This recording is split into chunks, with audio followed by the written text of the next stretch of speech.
नमस्कार दोस्तों, मैं अंशवाली कुमार। चलिए आज हम आप लोगों को बतलाते हैं भूगोल क्लास 10th का, जिसका लेसन होगा कृषि। लेसन का नाम होगा कृषि, यानी पाठ कृषि से सभी ऑब्जेक्टिव प्रश्न लिया जाएगा और लगभग इसमें ऑब्जेक्टिव प्रश्न की संख्या 70 रहेगा। तो आप लोगों को वीडियो कैसा लगेगा वो हमें कमेंट में ज़रूर बताइएगा। चैनल पर नए तो चैनल को सब्सक्राइब जरूर करिएगा और वीडियो को लाइक करना नहीं भूलिएगा और दोस्तों को बीच शेयर जरूर करिए। तो हमारे चैनल का नाम है अंशवाली कुमार क्लासेस, को सब्सक्राइब जरूर करें ताकि हमारे सभी नए नए वीडियो अगर आपको देखना है तो सब्सक्राइब करना नहीं भूलिएगा।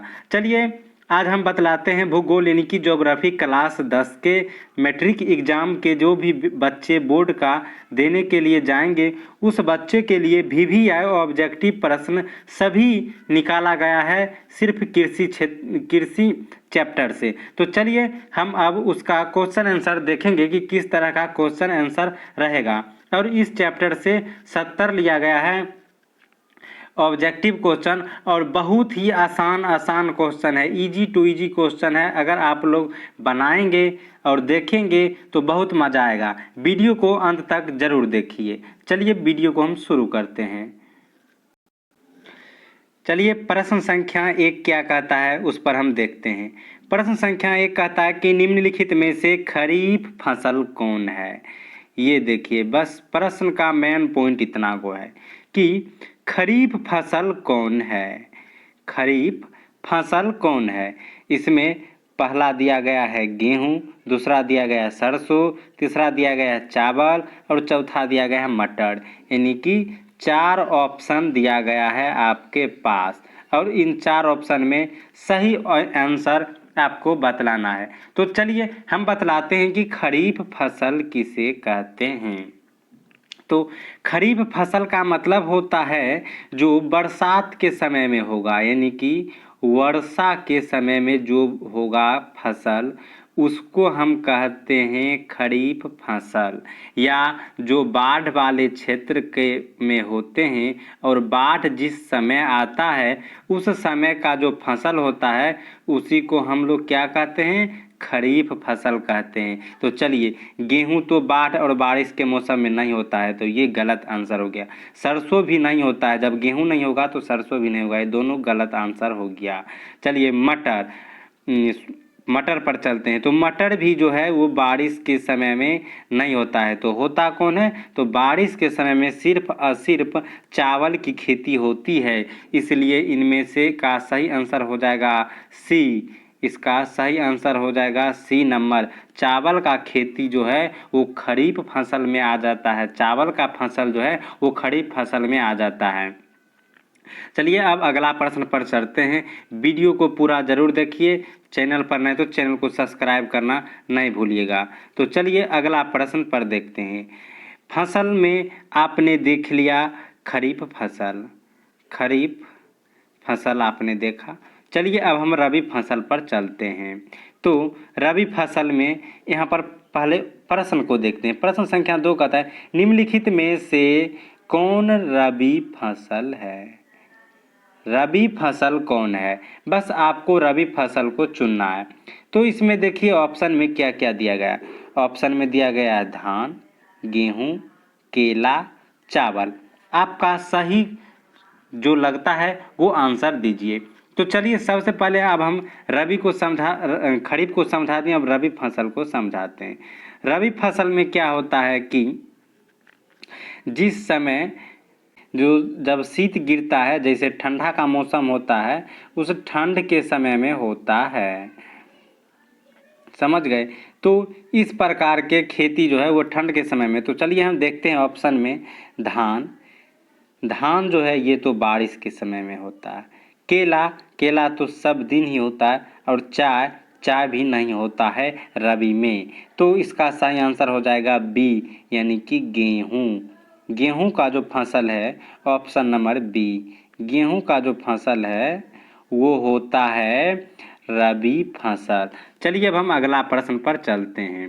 तो अगला प्रश्न क्या कहता है कि निम्नलिखित में से किस राज्य में वन का सबसे अधिक विस्तार है। यानी कि इसमें 4 राज्य के नाम दिए गए हैं, केरल, कर्नाटक, मध्य प्रदेश, उत्तर प्रदेश। और प्रश्न कह रहा है कि इन चारों राज्य में सबसे अधिक वन कहाँ पे है, यानी कि गाछ वृक्ष पेड़ पौधा सबसे अधिक किस देश किस राज्य में है, उसका आंसर बतलाना है। तो चलिए इसका सही आंसर जो है वो हम बतलाते हैं कि ऑप्शन नंबर सी होगा, मध्य प्रदेश। इसका सही आंसर क्या हो जाएगा, मध्य प्रदेश, ऑप्शन नंबर सी। चलिए अब हम अगला प्रश्न पर चलते हैं।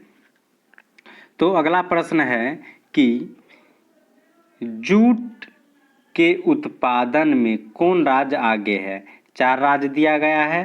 पहला दिया गया है बिहार, दूसरा दिया गया है असम, तीसरा दिया गया है उड़ीसा और चौथा दिया गया है पश्चिम बंगाल। तो आपको पता है कि इन चारों में जूट का जो खेती होता है वो सबसे अधिक कहाँ पर होता है। तो चलिए इसका आंसर हम बतलाते हैं। तो इसका सही आंसर हो जाएगा पश्चिम बंगाल, यानी कि जूट का जो खेती है वो सबसे अधिक पश्चिम बंगाल में होता है, यानी कि ऑप्शन नंबर डी सही हो जाएगा। चलिए अब अगला प्रश्न पर चलते हैं। तो अगला प्रश्न है इस प्रकार कि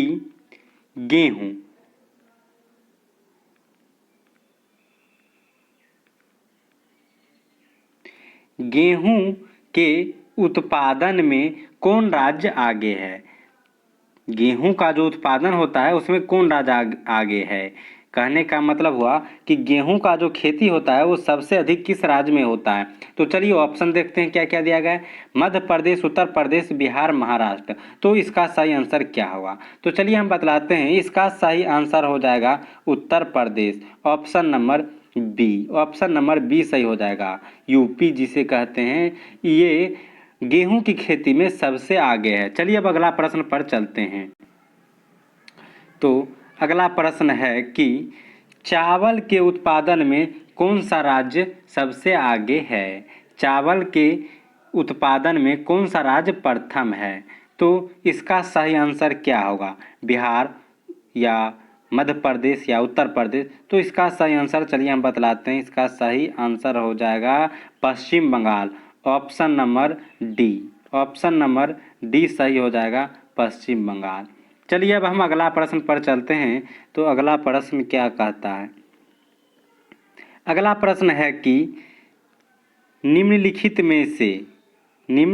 में शीतकालीन फसल कौन है। अभी हम बतला रहे थे कि शीत के समय में जो फसल होता है वह है गेहूं, और इसे रबी फसल भी कहते हैं। याद रखिएगा, इसे रबी फसल भी कहते हैं। और बाकी ये तीनों जो है ये सब आ जाते हैं खरीफ फसल में। ये सब कहाँ आ जाते हैं, खरीफ फसल में। तो याद रखिएगा, चावल, प्याज, महुआ, खरीफ। ये तो महुआ कभी भी हो सकता है, लेकिन ये भी खरीफ में आता है। और ये जो है गेहूं, ये गेहूं रबी फसल है। तो चलिए अब हम अगला प्रश्न पर चलते हैं। तो अगला प्रश्न है इस प्रकार कि निम्न में कौन राज्य चाय प्रमुख उत्पादक है, यानी कि सबसे प्रमुख उत्पादक चाय किस राज्य की है। झारखंड, महाराष्ट्र, असम, पश्चिम बंगाल। तो चलिए इसका आंसर सही हो जाएगा कि असम, ऑप्शन नंबर सी हो जाएगा। असम में जो है वह चाय का खेती सबसे अधिक किया जाता है। तो चलिए अब हम अगला प्रश्न पर चलते हैं। प्रश्न संख्या 9। प्रश्न संख्या 9 कहता है कि कहवा एक प्रकार का फसल होता है। का सबसे अधिक उत्पादक किस राज्य में होता है। कहवा का सबसे अधिक उत्पादक किस राज्य में होता है। कहवा सबसे अधिक कहाँ पर उपजाया जाता है। तो चलिए इसका आंसर बतलाइए। असम, कर्नाटक, केरल या तमिलनाडु, कहाँ पर होगा। तो इसका सही आंसर कर्नाटक हो जाएगा, ऑप्शन नंबर बी। कर्नाटक में कहवा का खेती सबसे अधिक होता है। चलिए अब हम अगला प्रश्न पर चलते हैं। तो अगला प्रश्न इस प्रकार है कि महाराष्ट्र किस फसल की खेती के लिए प्रसिद्ध है। महाराष्ट्र किस प्रकार की खेती के लिए प्रसिद्ध, धान, कपास, कहवा, जूट। तो महाराष्ट्र जो है, याद रखिएगा, महाराष्ट्र कपास की खेती में सबसे आगे है। यानी कि ऑप्शन नंबर बी हो जाएगा कि महाराष्ट्र में सबसे अधिक कपास की खेती होता है और वहाँ कपास प्रसिद्ध है। चलिए अब अगला प्रश्न पर चलते हैं।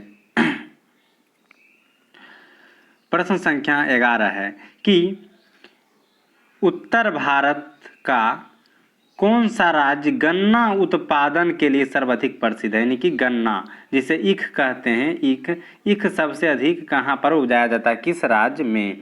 तो चलिए इसका आंसर तो ऊपर वाला ही हो जाएगा, यानी कि उत्तर प्रदेश, यूपी में जो है वह गन्ना की खेती अधिक होता है, जिसके लिए ये प्रसिद्ध हैं। चलिए अब हम अगला प्रश्न पर चलते हैं। अगला प्रश्न इस प्रकार है कि मूंगफली का सबसे बड़ा उत्पादक राज्य कौन है। मूंगफली, जो मूंगफली होता है उसके सबसे बड़ा उत्पादक राज्य कौन है। तो इसका आंसर हो जाएगा गुजरात। गुजरात सबसे अधिक उत्पादक राज्य है। चलिए अब हम आगे चलते हैं। अगला प्रश्न है कि दक्षिण भारत में सर्वाधिक गन्ना उत्पादन करने वाली राज्य कौन है।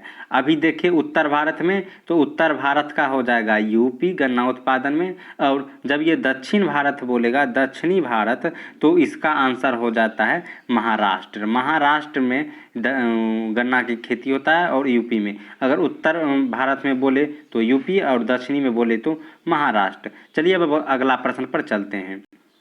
तो अगला प्रश्न क्या कहता है।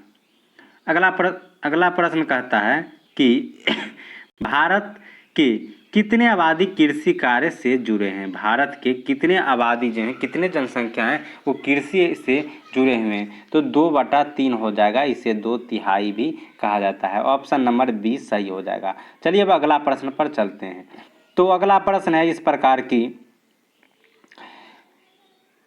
इनमें कौन कृषि को प्रभावित करने वाला कारक नहीं है। ध्यान से पढ़ेगा, नहीं है। नमी, तापमान, जनसंख्या, मृदा।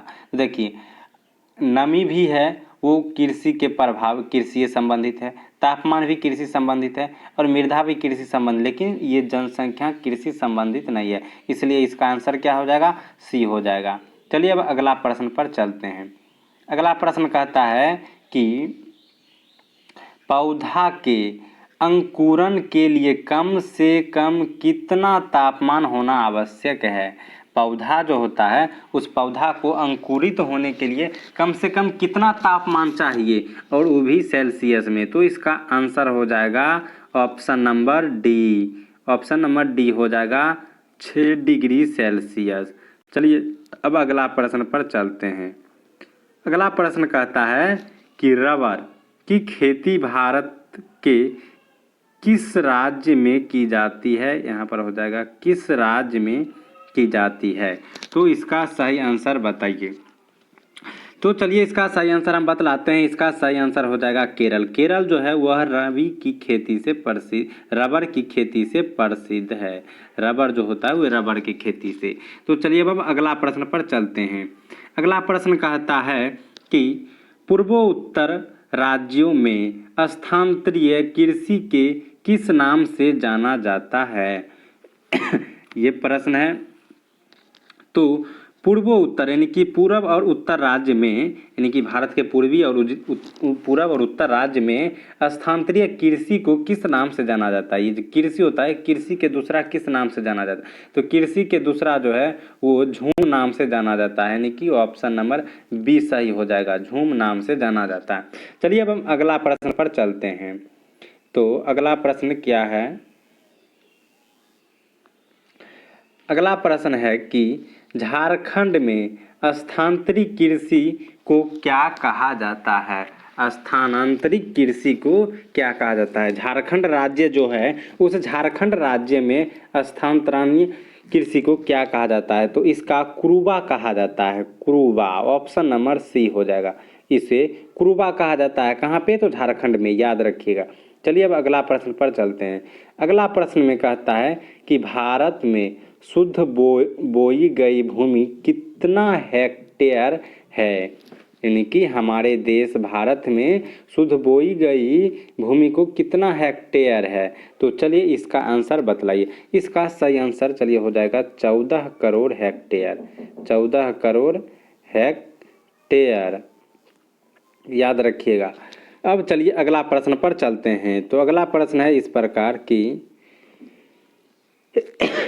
पंजाब की कितनी प्रतिशत भूमि कृषित भूमि है, यानी कि खेती करने लायक का भूमि है। पंजाब में, पंजाब राज्य में कितना प्रतिशत भूमि कृषि करने योग्य है? तो इसका आंसर हो जाएगा 84%। ऑप्शन नंबर बी सही हो जाएगा कि 84% जो जमीन है उस पर खेती किया जाता है। चलिए अब अगला प्रश्न पर चलते हैं। तो अगला प्रश्न इस प्रकार है कि निम्नलिखित में कौन खरीफ फसल नहीं है? याद रखिएगा, यहाँ खरीफ फसल बोल रहा है, नहीं है, खरीफ फसल नहीं है। तो हम खरीफ फसल को परिभाषा आपको समझा दिए हैं और इसका आंसर आप खुद खोज कर बताइए।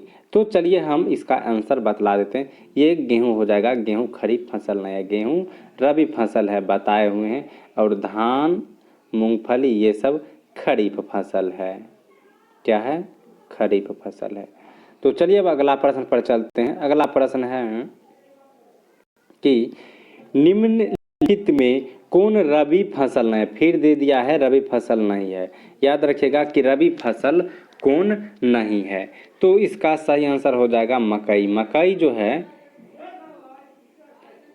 जो है यह रबी फसल नहीं है, यह खरीफ फसल है। सॉरी, मकई जो है वह रबी और खरीफ दोनों है, रबी और खरीफ दोनों है, लेकिन इसे खरीफ में ज़्यादा दिया जाता है और रबी में कम जाना जाता है, और बाकी ये सब रबी है। याद रखिएगा मकई जो है वो खरीफ रबी दोनों है। तो यहाँ पर ऑप्शन नंबर मकई इसलिए हो गया क्या है कि सरसों, चना और गेहूँ ये सब तो सिर्फ एक ही है, वो क्या है? ये सब रबी है, लेकिन ये रबी और खरीफ दोनों है, इसलिए इसका ऑप्शन नंबर सी हो गया। चलिए अब अगला प्रश्न पर चलते हैं। अगला प्रश्न कहता है कि इनमें कौन धान का एक फसल नहीं है? धान का जो है कौन एक फसल नहीं है, वो प्रश्न पूछ रहा है। तो इसका हो जाएगा सुमन। ऑप्शन नंबर बी सही हो जाएगा, सुमन। चलिए अब अगला प्रश्न पर चलते हैं। तो अगला प्रश्न है कि धान की खेती के अंतर्गत सर्वाधिक भूमि किस राज्य में है? धान की खेती करने के लिए सर्वाधिक भूमि किस राज्य में है? तो ये हो जाएगा ऑप्शन नंबर बी, पश्चिम बंगाल। अभी तुरंत प्रश्न देखे हैं, ऑप्शन नंबर बी हो जाएगा, यानी कि पश्चिम बंगाल। अभी तुरंत बंगाल यानी कि पश्चिम बंगाल का देखें हैं कि धान का खेती कहाँ होता है सबसे अधिक? तो पश्चिम बंगाल में, इसलिए यहाँ के ज़मीन अधिक है तब तो हो रहा है। तो इसका आंसर क्या हो जाएगा कि भूमि सबसे अधिक है कहाँ? पश्चिम बंगाल में। चलिए अब अगला प्रश्न पर चलते हैं। अगला प्रश्न कह रहा है कि धान का प्रति हेक्टेयर उत्पादन सबसे अधिक किस राज्य में होता है? धान का प्रति हेक्टेयर उत्पादन सबसे अधिक किस राज्य में होता है? तो अभी कई मर्तबे क्वेश्चन देखे हैं कि धान का सबसे अधिक खेती पश्चिम बंगाल में होता है, इसलिए इसका आंसर क्या हो जाएगा? डी हो जाएगा। धान का सबसे अधिक प्रति हेक्टेयर का उत्पादन भी पश्चिम बंगाल में ही होता है। चलिए क्वेश्चन एक ही रहता है, सिर्फ ओझराया हुआ रहेगा, इसमें ओझराइएगा नहीं, पूरी हम अच्छी तरह से समझा देते हैं। उसके बाद आता है ज्वार का सबसे अधिक खेती किस राज्य में होता है? ज्वार जो होता है उसके सबसे अधिक खेती किस राज्य में होता है? तो चलिए इसका आंसर हो जाएगा महाराष्ट्र। महाराष्ट्र में सबसे अधिक होता है खेती ज्वार का। ऑप्शन नंबर डी सही हो जाएगा। चलिए अब अगला प्रश्न पर चलते हैं। अगला प्रश्न कहता है कि बाजरा उत्पादन में कौन सा राज्य प्रथम है? बाजरा उत्पादन में कौन सा राज्य प्रथम है? तो बाजरा जो होता है, बाजरा उत्पादन में सबसे अधिक गुजरात में होता है। गुजरात राज्य में बाजरा अधिक उत्पादन होता है, यानी कि ऑप्शन नंबर बी सही हो जाएगा। चलिए अब अगला प्रश्न चलते हैं। प्रश्न संख्या 29। प्रश्न संख्या 29 क्या कहता है कि इनमें कौन निर्वाहन कृषि का उपज नहीं है? निर्वाहन कृषि का उपज नहीं है। तो चलिए इसका आंसर हो जाएगा सी, यानी कि गन्ना। गन्ना का जो खेती है वो निर्वाहन उपज नहीं है। चलिए अब आगे चलते हैं। आगे कहता है कि स्थानांतरित कृषि के अंतर्गत निम्न में से किस फसल का उत्पादित नहीं किया जाता है? किस फसल को उत्पादित नहीं किया जाता है? तो कपास। कपास को जो है स्थानांतरित पर नहीं किया जाता है। चलिए अब हम अगला प्रश्न पर चलते हैं। अगला प्रश्न कहता है कि तेलहन उत्पादन में भारत विश्व का कौन सा स्थान है? यानी कि तेलहन है जो होता है जिससे तेल निकलता है, वह फसल जो है भारत विश्व का कौन सा स्थान है? भारत जो है विश्व का कौन सा स्थान? तो याद रखिएगा भारत पहला स्थान है, विश्व का पहला स्थान है भारत। चलिए अब अगला प्रश्न पर देखते हैं। अगला प्रश्न कहता है कि मूंगफली का सबसे अधिक उत्पादन किस राज्य में होता है? मूंगफली जो होता है वह मूंगफली का सबसे अधिक उत्पादन गुजरात में होता है। ऑप्शन नंबर डी सही हो जाएगा, गुजरात में होता है। चलिए अब अगला प्रश्न पर चलते हैं।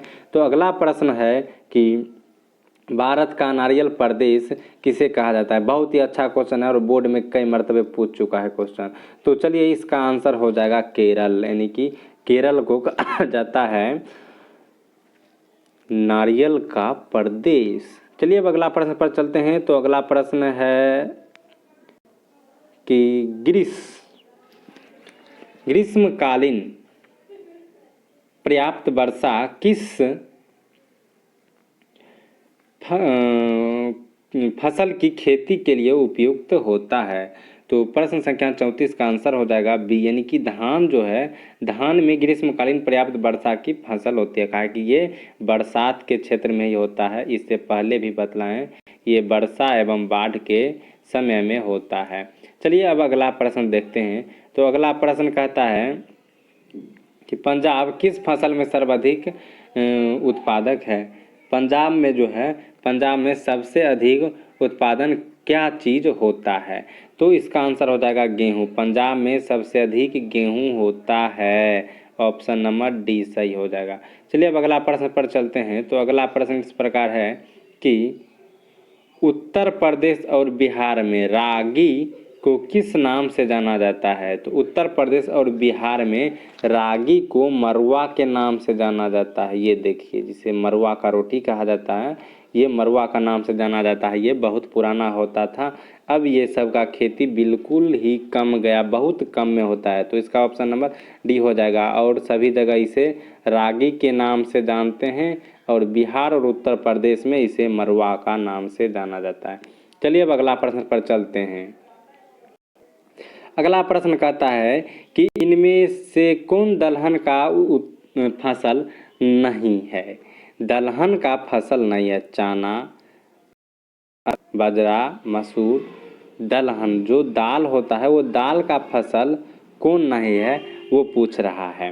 तो चलिए इसका ऑप्शन नंबर सी हो जाएगा बाजरा, यानी कि बाजरा को जानते हैं, ये गौ को दिया जाता है खाने के लिए। ये एक प्रकार का घास होता है और इसका दाना भी निकलता है, अन्न भी निकलता है, लेकिन इससे दलहन नहीं निकलता है। दलहन में आ जाता है चना, चना का दाल होता है, अरहर का दाल होता है और मसूर का दाल होता है। चलिए अब अगला प्रश्न पर चलते हैं। अगला प्रश्न कहता है कि चाय किस प्रकार की कृषि फसल है? चाय जो होता है वह किस प्रकार की कृषि फसल है? रोपण, निर्वाहन, दुगम, रबी। चाय जो है वह रोपण प्रकार के फसल में आते हैं।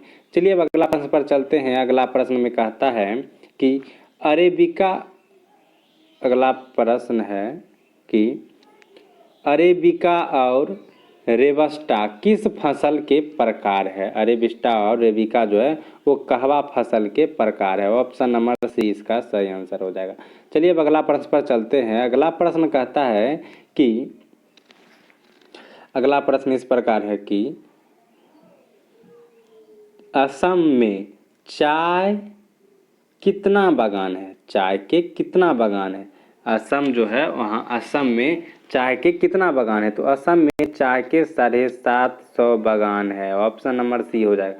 कितना बागान है याद रखिएगा, असम में 750 बागान है।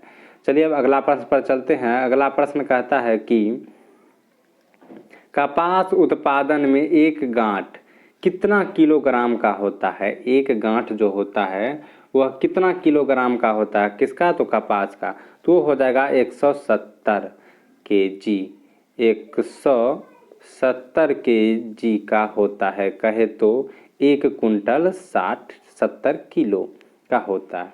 चलिए अब आगे बढ़ते हैं। अगला प्रश्न है कि भारत का जूट क्षेत्र किसे कहा जाता है? भारत का जूट क्षेत्र किसे कहा जाता है? भारत का जूट क्षेत्र पश्चिम बंगाल को कहा जाता है। ऑप्शन नंबर ए हो जाएगा। इसे जूट क्षेत्र भी कहा जाता है और इसे चावल का क्षेत्र भी कहा जाता है। याद रखिएगा, कन्फ्यूजन में नहीं जाइएगा। चलिए अब अगला प्रश्न पर चलते हैं।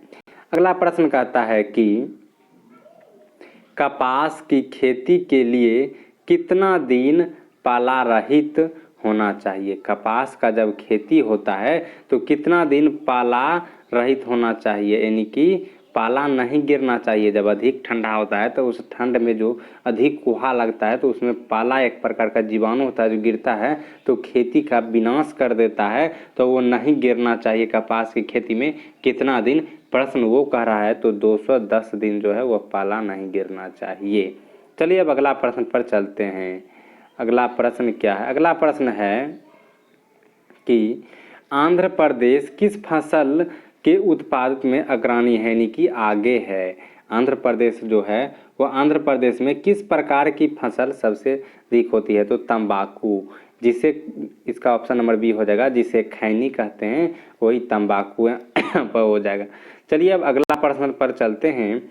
तो अगला प्रश्न में कहता है कि बिहार का कौन सा क्षेत्र तंबाकू उत्पन्न क्षेत्र प्रसिद्ध है? तो बिहार में समस्तीपुर जिला तंबाकू क्षेत्र में प्रसिद्ध है। ऑप्शन नंबर सी हो जाएगा। चलिए अब अगला प्रश्न पर चलते हैं। तो अगला प्रश्न है कि इनमें कौन सिल्क के किस्म नहीं है? सिल्क के किस्म नहीं है, तो इसका आंसर हो जाएगा सी वाला, यानी केसर जो होता है वो सिल्क का किस्म नहीं है। चलिए अब अगला प्रश्न पर चलते हैं। तो अगला प्रश्न यहाँ है कि दक्षिण भारत का सर्वाधिक गन्ना उत्पादक राज्य कौन है? दक्षिण भारत का सबसे अधिक गन्ना कहाँ पे होता है? तो इसका आंसर हो जाएगा महाराष्ट्र। सबसे अधिक महाराष्ट्र में गन्ना होता है। चलिए अब अगला प्रश्न पर चलते हैं। तो अगला प्रश्न कहता है कि गन्ना अनुसंधानशिला किस शहर को कहा जाता है? तो इसका आंसर हो जाएगा option number C, Coimbatore. Coimbatore में जो है वो अनुसंधानशील कहा जाता है। किसका? तो गन्ना का। अगला प्रश्न है कि गन्ना का केंद्र अनुसंधानशील कहाँ स्थापित है? गन्ना का जो केंद्र है अनुसंधानशील कहाँ स्थापित है? तो इसका ऑप्शन नंबर बी हो जाएगा, लखनऊ में। चलिए अब अगला प्रश्न पर चलते हैं। तो अगला प्रश्न है कि साय गहनता को प्रभावित करने वाला कारक नहीं है, तो इसका आंसर हो जाएगा सी, जनसंख्या। जनसंख्या जो है वो कृषि से संबंधित कोई चीज़ का प्रभावित नहीं करता है। चलिए अब अगला प्रश्न पर चलते हैं। तो अगला प्रश्न है कि वर्षा ऋतु की फसल को क्या कहते हैं? तो अभी तुरंत बतलाएं कि वर्षा के समय में जो फसल होता है उसे हम लोग खरीफ फसल कहते हैं। क्या कहते हैं? खरीफ फसल कहते हैं। तो ऑप्शन नंबर बी हो जाएगा। वर्षा एवं बाढ़ के समय में जो फसल होता है उसे खरीफ फसल कहते हैं। अब अगला प्रश्न है कि हरित क्रांति में सर्वाधिक प्रभावित किस फसल पर प्रभाव पड़ा? यानी कि हरित क्रांति जब हुआ था उसमें सबसे अधिक किस चीज़ पर प्रभाव पड़ा था? तो सही इसका आंसर क्या हो जाएगा? गेहूं जो होता है, गेहूं पे सबसे अधिक हरित क्रांति का प्रभाव पड़ा। आप इतिहास में भी पढ़िएगा ये बात को। चलिए अब अगला प्रश्न पर चलते हैं। तो अगला प्रश्न कहता है दाल का मुख्य स्रोत है। दाल का जो मुख्य स्रोत होता है वो प्रोटीन होता है। ऑप्शन नंबर बी सही होगा। चलिए अब अगला प्रश्न पर चलते हैं। अगला प्रश्न कहता है कि अनानास उत्पादन में आगे कौन सा राज्य है? अनानास जो होता है जिसे अजनास भी कहते हैं वो सबसे अधिक मेघालय में होता है, क्योंकि मेघालय में बारिश अधिक होता है, इसलिए ऑप्शन नंबर ए सही हो जाएगा। चलिए अब अगला प्रश्न पर चलते हैं। अगला प्रश्न कहता है कि धान का वार्षिक उत्पादन देश में कितना है। धान जो है, धान का वार्षिक उत्पादन कितना है देश में, तो 9 करोड़ टन, 9 करोड़ टन होगा, ऑप्शन नंबर ए। चलिए अब अगला प्रश्न पर चलते हैं। अगला प्रश्न कहता है कि देश में चावल के प्रति हेक्टेयर उत्पादन लगभग कितना होता है। हमारे देश में चावल का कितना उत्पादन होता है, ऑप्शन नंबर बी हो जाएगा, यानी कि 1990 किलोग्राम प्रति हेक्टेयर पर इतना चावल उपजता है। तो चलिए अब अगला प्रश्न पर चलते हैं। तो अगला प्रश्न कहता है कि धान की खेती में के लिए वर्षा की मात्रा कितनी होनी चाहिए। धान की खेती के लिए वर्षा की मात्रा 100 से 200 सेंटीमीटर होनी चाहिए, ऑप्शन नंबर डी हो जाएगा सही। चलिए अब अगला प्रश्न पर चलते हैं। अगला प्रश्न कहता है कि गेहूं का वार्षिक उत्पादन देश में कितना है। गेहूं का वार्षिक उत्पादन कितना है, तो 7 करोड़ टन से ऊपर है, यानी कि 7 करोड़ टन से ऊपर है। चलिए अब अगला प्रश्न पर चलते हैं। अगला प्रश्न में कहता है कि देश में कपास के वार्षिक उत्पादन का कितना गांठ होता है। देश में कपास का वार्षिक उत्पादन कितना गांठ है। देश में जो वार्षिक उत्पादन होता है किस चीज़ का, कपास का, तो 185 लाख गांठ है। गांठ मतलब होता है एक प्रकार का बोझा। यदि कपास एक रुई होता है तो रुई का तो बोझा से ही गिना जाता है। चलिए अब अगला प्रश्न पर चलते हैं। अगला प्रश्न में कहता है कि देश में गेहूं का प्रति हेक्टेयर उत्पादन सर्वाधिक कितना होता है। तो इसका आंसर जो होगा वो हो जाएगा बी, यानी कि 2800 एवं 2750 इतना केजी का जो है वो गेहूं का होता है यहाँ पर प्रति हेक्टेयर में। चलिए अब अगला प्रश्न पर चलते हैं। तो अगला प्रश्न है कि कॉफ़ी के पौधे की ऊंचाई कितनी होती है। कॉफ़ी जो होता है जिसे पिया जाता है चाय कॉफ़ी, उस पौधे का ऊंचाई कितनी होती है, 3 से 6 मीटर का होता है। चलिए अब अगला प्रश्न पर चलते हैं। अगला प्रश्न कहता है कि पकते समय गेहूं के फसल का कितना आदर्श तापमान होना चाहिए। तो 21 से 26 degree Celsius, option number D answer हो जाएगा। 21 से 26 डिग्री सेल्सियस होना चाहिए। और अगला प्रश्न है कि 75 सेंटीमीटर से कम वर्षा वाले क्षेत्रों में की जाने वाली कृषि को क्या कहा जाता है। तो इसका सही आंसर क्या हो जाएगा, तो ऑप्शन नंबर बी हो जाएगा, शुष्क कृषि, ऑप्शन नंबर बी सही हो जाएगा। चलिए अब अगला प्रश्न पर चलते हैं। अगला प्रश्न में कहता है कि कपास उत्पादन के लिए उपयुक्त में कौन सा मिट्टी होना चाहिए, यानी कि कौन सी मिट्टी में कपास का उपज सबसे अच्छा होता है। तो इसका आंसर हो जाएगा काली मिट्टी, ऑप्शन नंबर बी। चलिए अब अगला प्रश्न पर चलते हैं। तो अगला प्रश्न है इस प्रकार कि गन्ना की खेती कितने तापमान पर होता है, आदर्श तापमान कितना होता है गन्ना की खेती में। तो इसका आंसर हो जाएगा 21 से 27 degree Celsius, option number B सही हो जाएगा। चलिए अब अगला प्रश्न पर चलते हैं। तो अगला प्रश्न में कहता है कि भारत के क्यूबा किस क्षेत्र को कहा जाता है। तो गोरखपुर और देवरिया को कहा जाता है, जो कि यूपी और बिहार के नज़दीक में आता है। चलिए अब अगला प्रश्न पर चलते हैं। अगला प्रश्न है कि चीनी किस्म की चाय कहाँ उपजती है। चीनी किस्म की चाय जो है वो कहा जाता है, क्या कहा जाता है, चीनी किस्म की चाय को क्या कहा जाता है। चीनी किस्म की जो चाय होता है उसे बोही कहा जाता है, ऑप्शन नंबर बी हो जाएगा, उससे क्या कहा जाता है, बोही कहा जाता है। और सबसे अगला प्रश्न है और अब अंतिम ही प्रश्न होने वाला है कि निम्नलिखित में से किस स्थान की चाय को सर्वाधिक चाय माना जाता है, सर्वोत्तम चाय माना जाता है कि निम्नलिखित में सबसे अच्छा चाय किस जगह के चाय को माना जाता है? तो दार्जिलिंग यहाँ के चाय जो होता है वो सबसे वैलिडिटी वाला होता है, अधिक वैल्यू दिया जाता है इस चाय का। और सबसे अंतिम प्रश्न ये है कि रेशम कीड़ा पालन क्या कहलाता है? रेशम का जो कीड़ा पाला जाता है वो क्या कहलाता है?